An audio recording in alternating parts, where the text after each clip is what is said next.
Assalamualaikum warahmatullahi wabarakatuh. Bertemu lagi dengan saya, Bu Hendri Wiratsiwi, pada mata kuliah Penelitian Tindakan Kelas. Pada kesempatan kali ini, Bu Hendri akan menjelaskan tentang konsep dasar penelitian. Jadi, ada hakikat penelitian, pengertian penelitian itu sendiri apa, kemudian nanti ada jenis-jenis penelitian. Kita lihat satu persatu.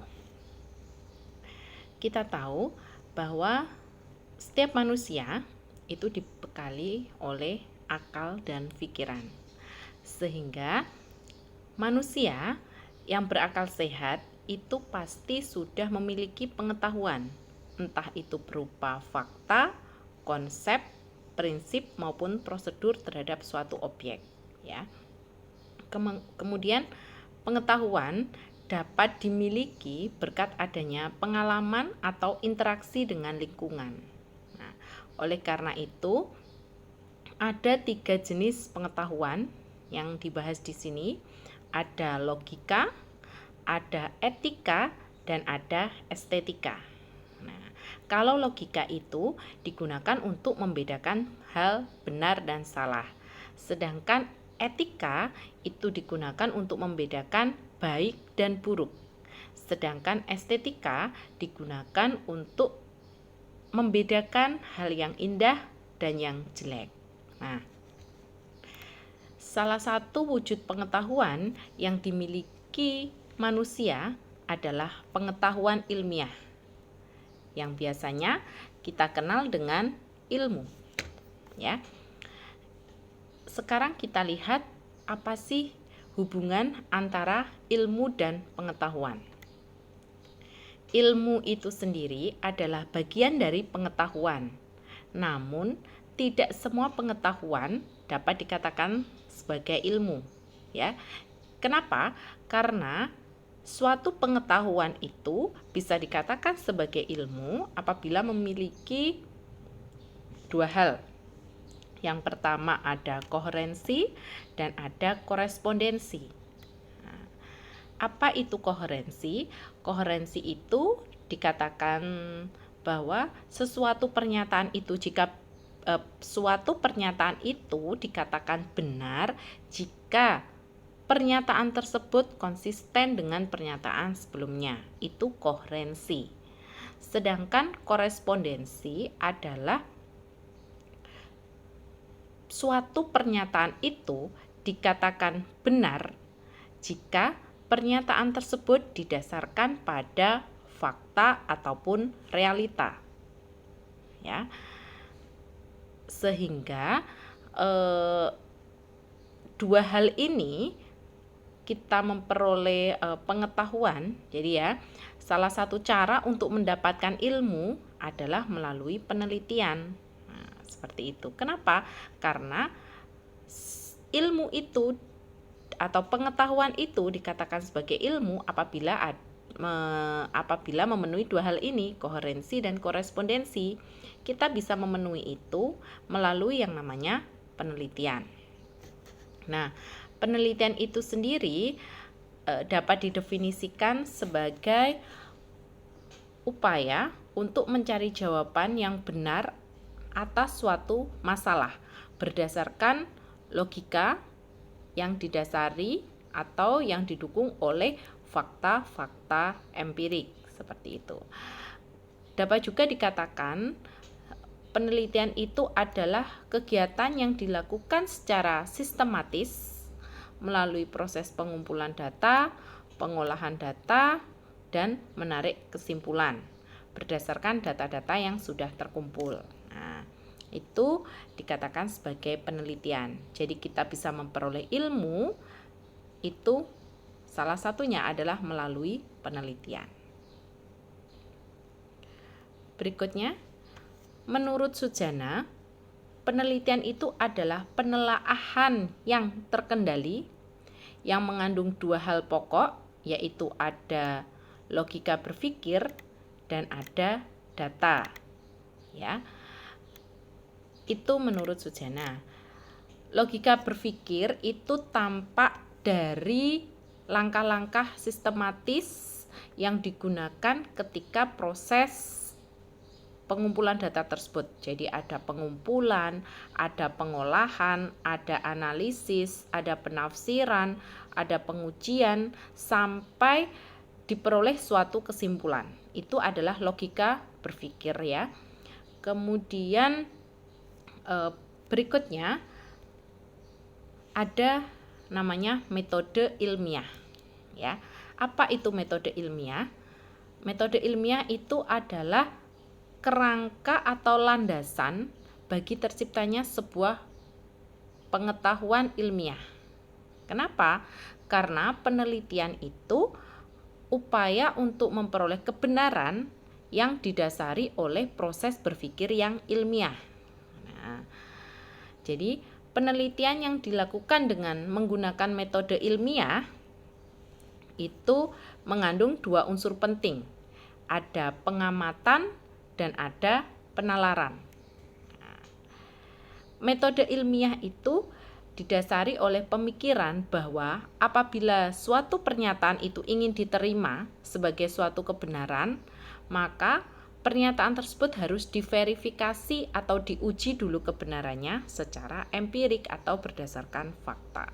Nah, untuk memperoleh hal tersebut ada 4 langkah metode ilmiah yang ada di sini ya.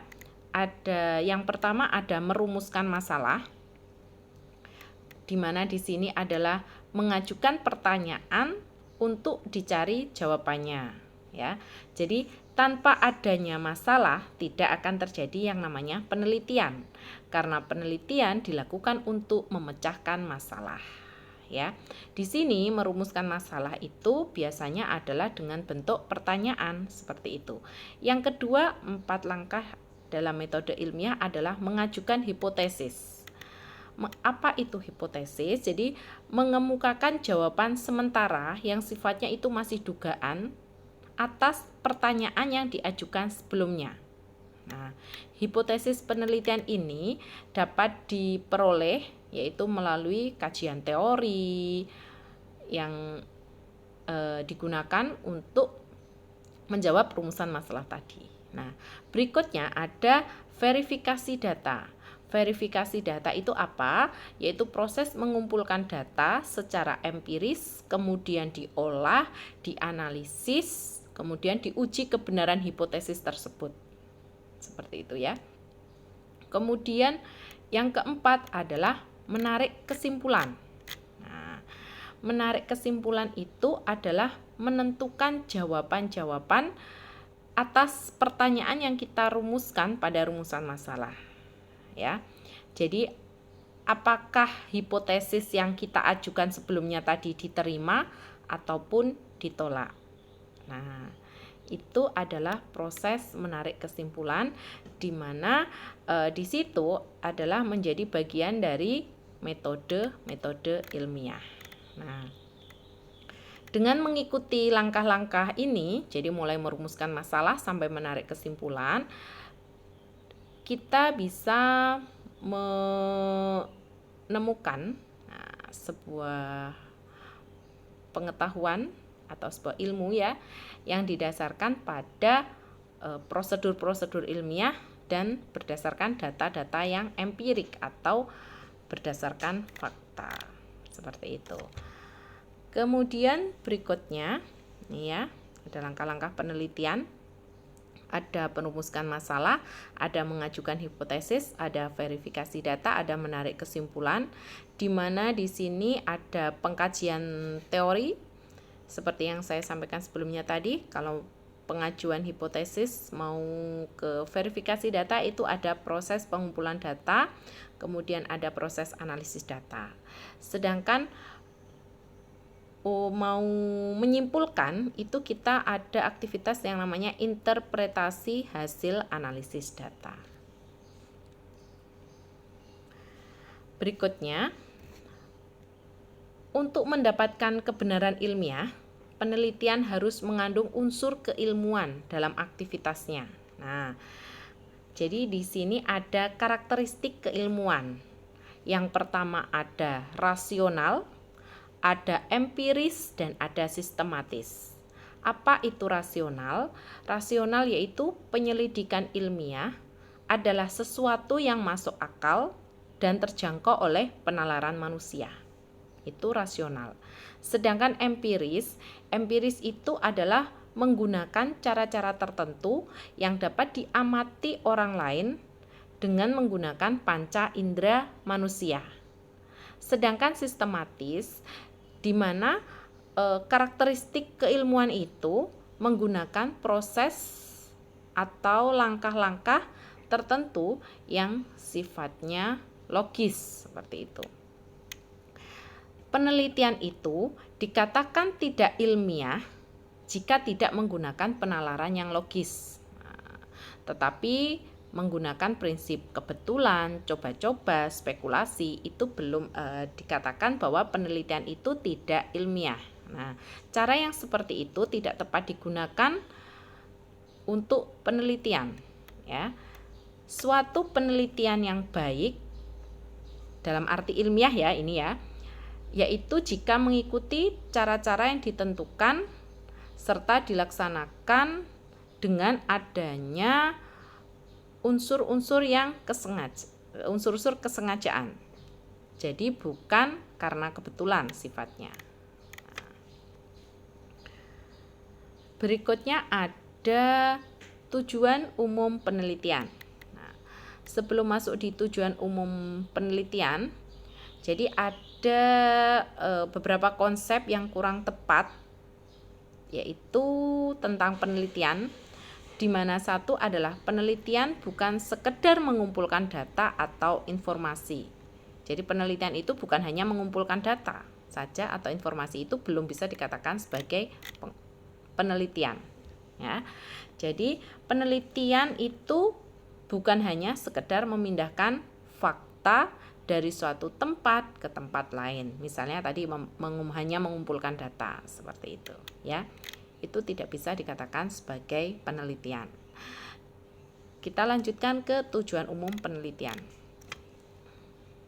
Nah, secara umum ya, berdasarkan uraian yang sebelumnya, bahwa penelitian itu adalah menyalurkan rasa ingin tahu terhadap sesuatu, yaitu dengan melakukan tindakan sesuatu. Itu tadi yang 4 metode tadi. Nah, berikutnya di sini ada tujuan umum penelitian. Kita bagi menjadi 3. Ada tujuan eksploratif, ada tujuan verifikatif, dan ada tujuan pengembangan. Kalau tujuan eksploratif, yaitu penelitian dilaksanakan untuk menemukan sesuatu atau ilmu pengetahuan yang baru dalam bidang tertentu, ya. Jadi di sini adalah menemukan sesuatu hal yang baru. Itu namanya tujuan eksploratif. Berikutnya adalah tujuan verifikatif. Jadi penelitian itu dilaksanakan untuk menguji kebenaran dari sesuatu atau ilmu pengetahuan yang telah ada. Itu verifikatif. Sedangkan tujuan pengembangan yaitu mengembangkan sesuatu yang sudah ada sebelumnya, ya. Berikutnya ada jenis penelitian berdasarkan fungsinya, ya. Ada penelitian dasar, ada penelitian terapan, dan ada penelitian evaluasi. Kita lihat satu persatu perbedaannya. Kalau penelitian dasar, kita lihat dari topik penelitiannya. Di sini, kalau penelitian dasar itu ilmu pengetahuan eksakta, perilaku ataupun sosial, itu topiknya. Penelitian terapan itu bisa terapan, kemudian kedokteran, teknologi, pendidikan, itu bisa. Sedangkan penelitian evaluasi itu biasanya topiknya adalah pelaksanaan berbagai kegiatan program pada suatu lembaga. Di situ dievaluasi bagaimana sih keterlaksanaannya. Tujuan penelitiannya sekarang. Kalau penelitian dasar itu untuk menguji teori, dalil, atau prinsip dasar. Tujuan yang kedua adalah menentukan hubungan empirik antara fenomena dan generalisasi analisis. Itu tujuan penelitiannya. Sedangkan tujuan penelitian pada penelitian terapan adalah menguji teori dalam bidang tertentu. Kemudian menjelaskan hubungan empirik dan generalisasi analitis di antara bidang tertentu. Sedangkan penelitian evaluasi digunakan untuk tujuannya adalah mengukur manfaat, sumbangan atau kelayakan atas suatu program tertentu. Ya. Berikutnya, nah ini berdasarkan tingkat generalisasi hasil penelitiannya. Kalau penelitian dasar itu abstrak umum. Kemudian kalau penelitian terapan itu dari hal-hal yang umum terkait dalam bidang tertentu, sedangkan penelitian evaluasi itu tingkat generalisasinya adalah konkret, spesifik dalam aspek tertentu. Berikutnya ada kegunaan penelitian. Yang pertama adalah menambahkan pengetahuan dengan prinsip-prinsip dasar tertentu. Yang kedua, ada mengembangkan metode dan cara lebih lanjut. Sedangkan pada penelitian terapan, kegunaannya adalah menambahkan pengetahuan yang didasarkan penelitian pada bidang tertentu. Berikutnya adalah mengembangkan penelitian dan metodologi dalam bidang tertentu.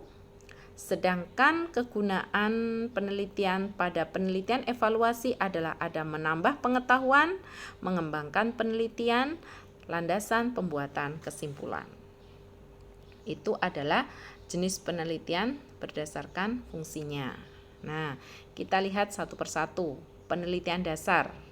Penelitian dasar itu tidak diarahkan untuk memecahkan masalah praktis, akan tetapi prinsip atau teori yang dihasilkan dapat mendasari pemecahan masalah praktis. Nah, contohnya misalnya adalah faktor-faktor yang mempengaruhi sikap dan perilaku manusia.